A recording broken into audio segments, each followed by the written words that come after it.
ഇന്ത്യയിൽ ആദ്യമായി ഭിന്നലിംഗക്കാർക്ക് വേണ്ടി സഹകരണ സംഘങ്ങൾ ആരംഭിച്ച സംസ്ഥാനം. ആൻസർ കേരളം. എത്ര ജില്ലാ സഹകരണ ബാങ്കുകളെ സംയോജിപ്പിച്ചാണ് Kerala state cooperative bank limited രൂപീകരിച്ചത്? ആൻസർ 13. ബാങ്ക് ദേശസാൽക്കരണം നടത്തിയ പ്രധാനമന്ത്രി? ആൻസർ ഇന്ദിരാഗാന്ധി.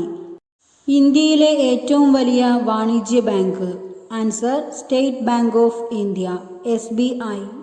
ഇന്ത്യയുടെ ആദ്യ സാമ്പത്തിക സൂപ്പർ മാർക്കറ്റ് നിലവിൽ വന്ന നഗരം? ആൻസർ ജയ്പൂർ. ഇന്ത്യക്ക് പുറത്ത് ഏറ്റവും കൂടുതൽ രാജ്യങ്ങളിൽ ശാഖകളുള്ള bank? Answer state bank of India. കേരളത്തിൽ ഏറ്റവും കൂടുതൽ ശാഖകളുള്ള പൊതുമേഖലാ വാണിജ്യ ബാങ്ക്? Answer SBI. വനിതാ ശാക്തീകരണം ഇന്ത്യയുടെ ശാക്തീകരണം എന്നത് ഏത് ബാങ്കിന്റെ മുദ്രാവാക്യമാണ്? ആൻസർ മഹിളാ ബാങ്ക്. 2020 ഏപ്രിൽ 1 നിലവിൽ വന്ന ബാങ്ക് ലയനത്തോടുകൂടി ഇന്ത്യയിലെ ഏറ്റവും വലിയ രണ്ടാമത്തെ പൊതുമേഖലാ ബാങ്ക് ഏത്? Answer Punjab national bank.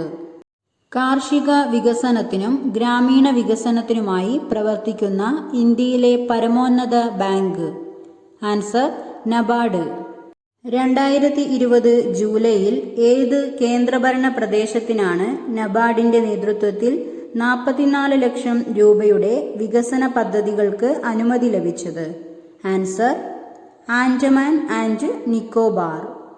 ഇന്ത്യയിലെ ആദ്യ സമ്പൂർണ്ണ ബാങ്കിംഗ് സംസ്ഥാനം? ആൻസർ കേരളം. ഇന്ത്യയിലെ ആദ്യത്തെ പേയ്മെന്റ് ബാങ്ക് സ്ഥാപിച്ച telecom company? Answer Airtel. Post office saving bank ഏത് ലിസ്റ്റിൽ ഉൾപ്പെടുന്നു? Answer union list. ISO certificate നേടിയ ആദ്യ bank? Answer Canara bank. Federal ബാങ്കിന്റെ ഹെഡ്ക്വാർട്ടേഴ്സ്? ആൻസർ ആലുവ. ഇന്ത്യയിലെ ആദ്യ ബാങ്കിംഗ് റോബോട്ട്? ആൻസർ ലക്ഷ്മി. ഇന്ത്യയിൽ ആദ്യമായി കോർ ബാങ്കിംഗ് നടപ്പിലാക്കിയ ബാങ്ക്? Answer SBI. റിസർവ് ബാങ്കിന്റെ ചിഹ്നത്തിലുള്ള മൃഗം? ആൻസർ കടുവ. റിസർവ് ബാങ്കിന്റെ ചിഹ്നത്തിലുള്ള വൃക്ഷം? ആൻസർ എണ്ണപ്പന. RBIയെ ഇന്ത്യയുടെ കേന്ദ്ര ബാങ്ക് ഔദ്യോഗികമായി പ്രഖ്യാപിച്ച വർഷം? ആൻസർ 1949. ബാങ്കിംഗ് റെഗുലേഷൻ ആക്ട് പാസാക്കിയ വർഷം?